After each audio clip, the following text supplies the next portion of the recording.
My first movie debut was 2014, that's 10 years ago, and the director was actually a Filipino guy.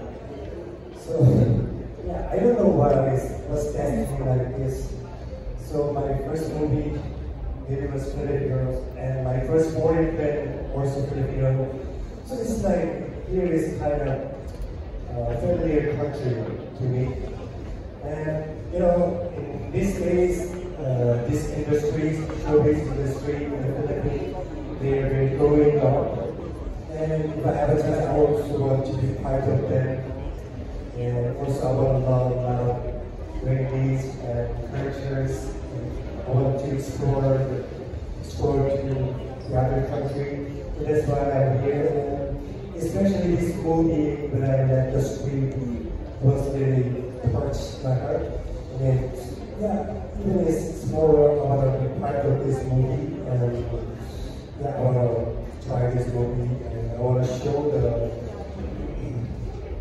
as a Korean, maybe in a good way. I want to try to. Are you staying here for good? Are you staying here for good? I love here.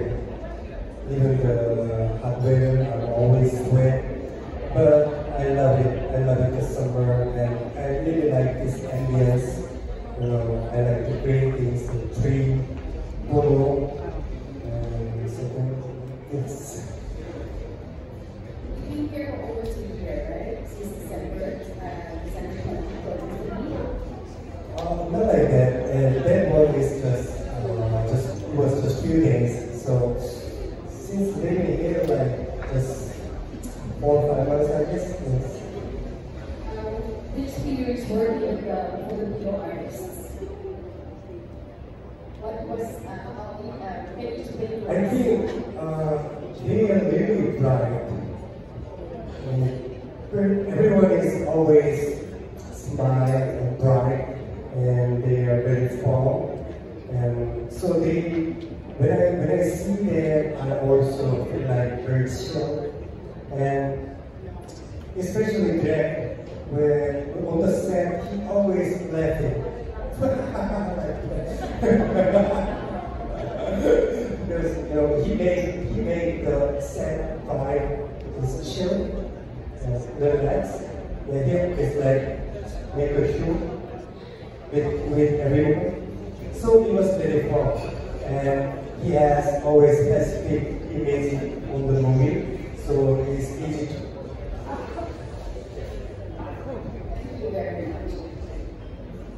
Thank you, Aster.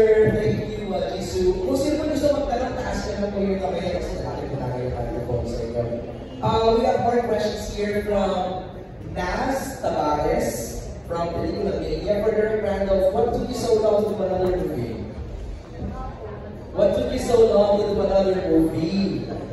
And what made you say yes to Ujit? Maybe siya ang password of it took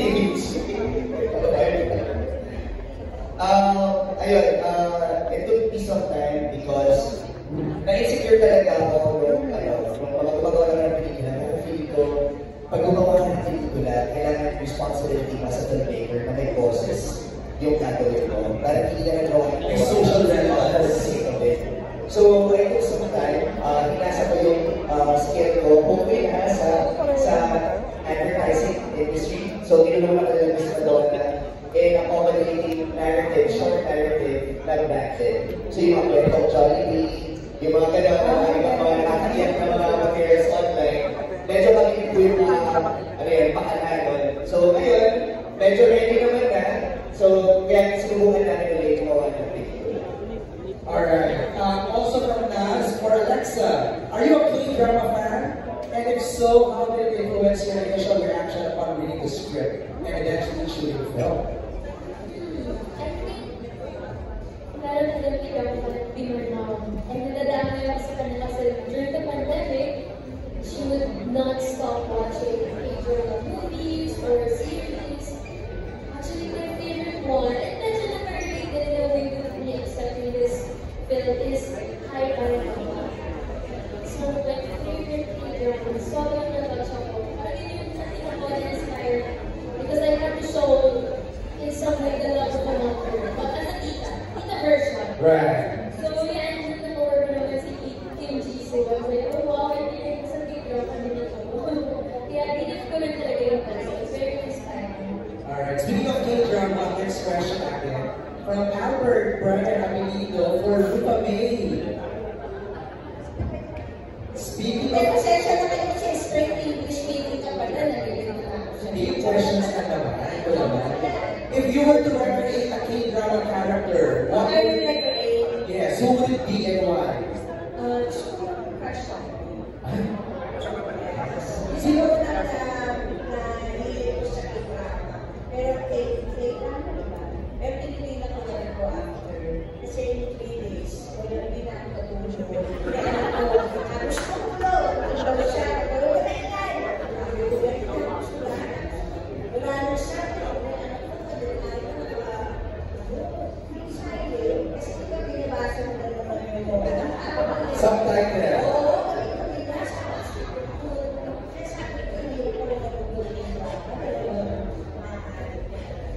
So, ako ginawa ko, kaya ano naman talaga ako, nag-K-pop. So, BTS. Totoo yun! Yung mga dancers. Pero, idol ko talaga lang ako. Mas specific na ang professional na so, yun, that's my experience. Thank you, Michi. Meron pa mga tanong? I crush you. Meron, June, natanong ka? Okay, si June na, may magtatanong ng mga question.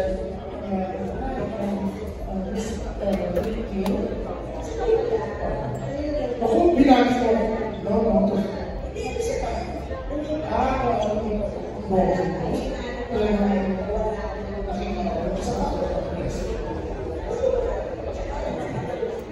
Hindi ko na kanina na ito ginagawa kaya umalis na ako.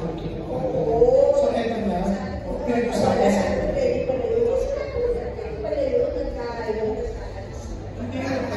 Tatanungin kita. Pero yan, nakaka-excite mo sasama ni Alexa Ilaca with this movie. Kasi before nakabalita na, di ba na-excite ka, naghahanap ng Cuba Junior.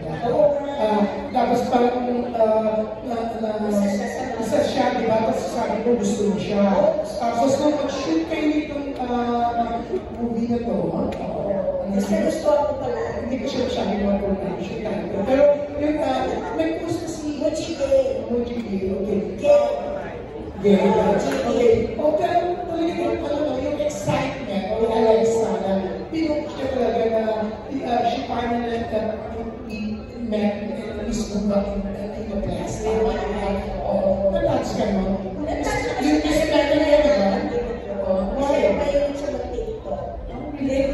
Masaya kasi na-touch ko kasi siyempre tuwa siya. Natuwa din ako kung saan nasabi.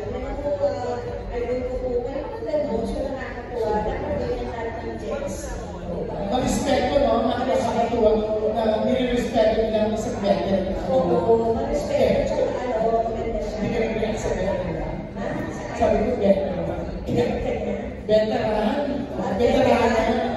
Parang nagbibili na rin ako sa pagka-veteran.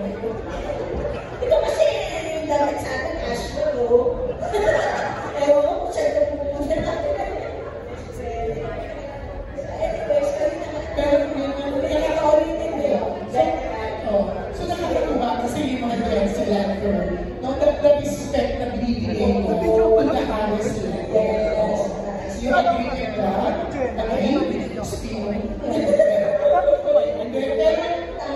Pero ikaw, na-experience mo rin. Ito, alam ko, nagpapagpuhan tayo. So, hindi na tayo sa akin ang Alexa.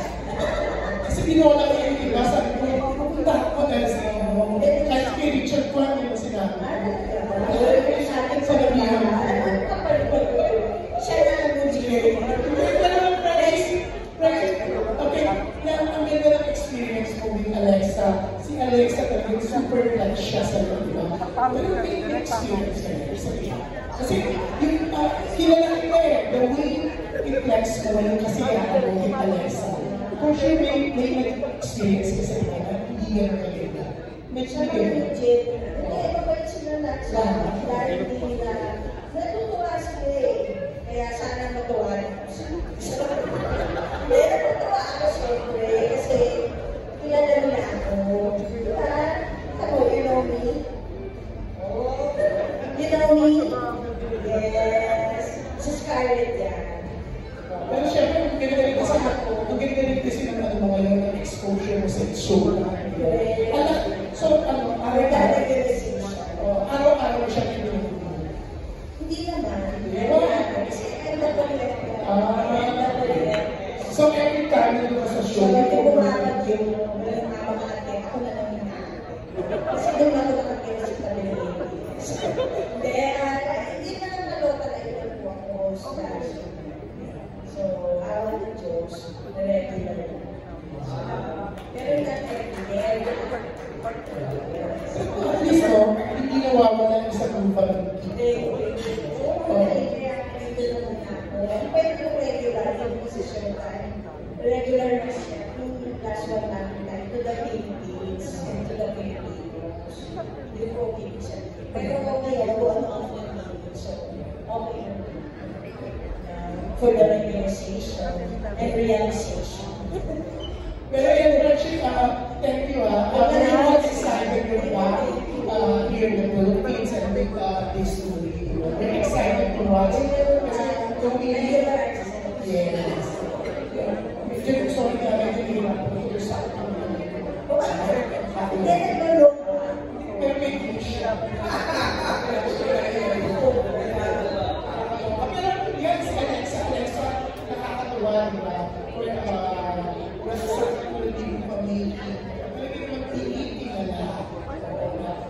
Super cool. Ako ay always yung mga pero wala ko inaman mo sa mga ilakad. Kasi ang mga ilakad talaga sa akin, pagkalitan, pagkalitan. Pero yung pag dito nakukulit na Alexa, ano yung pipil mo na diba kasi talagang grabe Sir, yung hindi talaga ako. Saya ako kasi yung pag-iitan na pinag-iitan sa iba, yun din ko. Kaya siguro, hindi ako kasi parang nilaro ko, yung totoo ako, yung capacity or sinasadya ko, gano'n lang talaga ako. Yun din ko.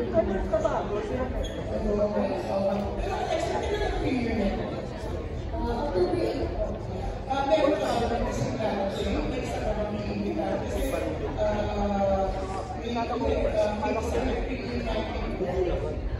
sa dati hindi mo siya gusto sa supportado niyo yung gusto. Oo, that's really cool na siya. Sino siya? Alam niyo naman ito.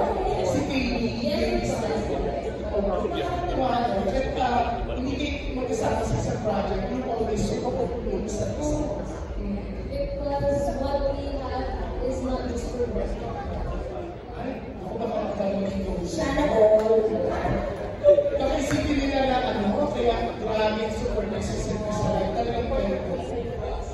Hindi naman basta ganun, pero yung bond na na-build namin, hindi lang siya yung pang-showbiz, hindi lang siya sa proximity ng show business. Kumbaga, kahit hindi naman artist na bubukas, andun lang yung bond na na-build namin. Pero yan, ako, congratulations kasi yung mga iba, pag-therapy, pag hindi sila magkasama, hindi nila sinusupport ng tulungan nila. Pero masaya na si Katie na tumumunod niya kung Sobrang saya ko. Sobrang ka-faithful. Hindi ko pa man natanggap to. Hindi naman ang kwento ko pa lang. Siya yung sigurado na siya maganda to. Na gagawin ko talaga. Kung ano yung minsan assurance na wala ako or yung belief sa sarili, siya yung sasatuan. at least, for sure, susupport ko ng Katie next time. So, very congratulations. Thank you, Joe. Thank you, Mila. Alam niyo po, is president sa kaya nila. Thank you. Support you. Thank you, MG. Thank you, June! Maraming salamat. Oh, interesting yung next question namin. Well, this is extended for Jisoo because this involves more of Filipinos, so from Ken. In Filipino culture, utang na loob is often seen as a strong obligation for children owed to their parents for raising them. Given the theme of family and reconciliation in Mujib, how do you personally view utang na loob in modern families? Do you think children should always feel obligated to repay their parents? So let's hear from the cast. Sino gusto sumagot? Habang nag-text si Peachy. Ano yung bumili mo? Hindi siya makalatoon. Ayaw mo.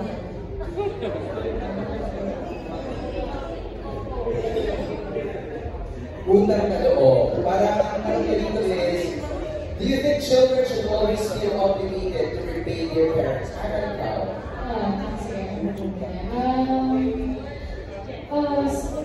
Sa personal kong experience, gusto ko siyang ibalik sa magulang ko. Dahil pinili lahat, sinuportan nila ako. Sabi ko, nakikita mo yung pare-parehas ng sitwasyon. Kaya ako, I will repay. Ibabalik ko yan sa mga magulang. Kate, ikaw? All the same. I will do the same for my parents. Pero hindi na po ako siguro sa parents. Parang you force it on your children. Na dahil hindi mo ako sa'yo natin, dapat ginagawa mo when you're students. Maraming nababayaran. Force on you, I will not do it. But because meron akong good relationship with my mom, I want to return back to them. Na kung sa loob ko, without her. Ako naman po, personally speaking, dahil yung family naman namin ay hindi naman kami bayaran, hindi naman bayaran. So, bilang panganay, alam naman natin sa kultura natin, medyo lang pagdating ng panganay, and tapos ito, yung pinalatin natin bilang mga Pilipino, na makahirap buhay yun. Diba? So, sa akin, hindi naman siya impose or hindi naman ako piwersa. So, as long as may kalayaan ka mamili kung di ba talaga mo siya or hindi. Kasi yung iba rin kung nagkaroon ako ng daughter, hindi naman siya na-expect na magbabalik siya sa akin pag lahat niya. So, mas doon ko nahanap yung balance. Kasi nung ako na lang, nung bilang pananay, pag-breadwinner din, feeling ko, bigado ako magbalik. Pero nung naging mother ako, nare-realize ko na, hindi naman pala. Ganun yung i-expect from me. Kasi maayos naman yung relationship with the parents. But as long as kusang loob mong binibigay yung utang na loob. So, and alam mo yung mga ganan kung saan ba sa natatapos yung pagtanaw mo doon. Sariling desisyon ng boundaries na isa-set mo. So, kung hanggang saan ang humiling ka, yung problem. Virtually, what are your thoughts on that? Yung repaying, utang na loob to their parents. Fortunately for me, sa mga dalawa sa akin, isang hindi in fact, kami na-visit ng nagpipigil sa sila. I think, may obligasyon, but with limitations. Magkakaroon ng mga kapatid sa pamilya, but it's just set aside, of course, yung obligasyon para sa parents. Wala, hindi mo wala akong obligasyon, pero make sure na kasi sa tuloy ko yun. Peachy. Kasi,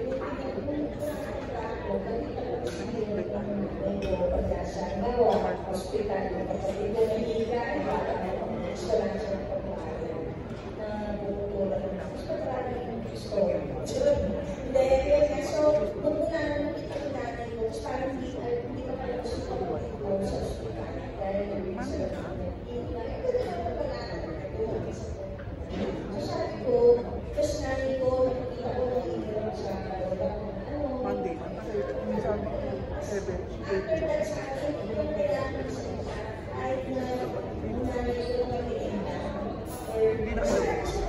Pero, mula noon, siguro mga 70.